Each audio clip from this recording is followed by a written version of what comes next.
Hey, my geniuses.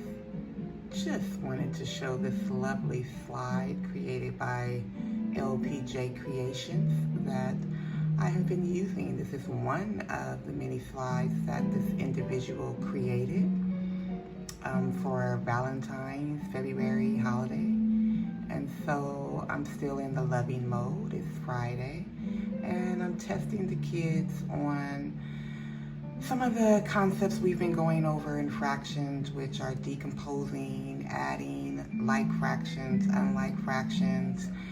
And so now they are working asynchronously. And this is the slide that I'm sharing with a timer and a little bit of soft music you can hear.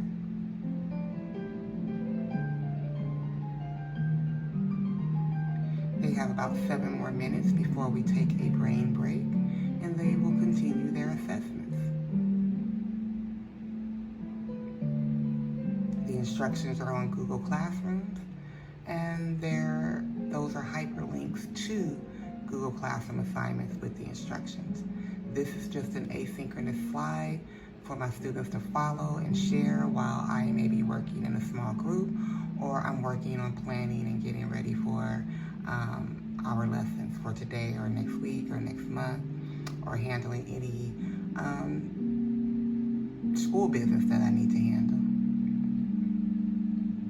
Thank you, Google Slides. Thank you, LPJ Creations. And Bitmoji. And YouTube. Because all of that together is how this is created. Thank you for teachers who share things for free. Because I use them and I share how to use them with others.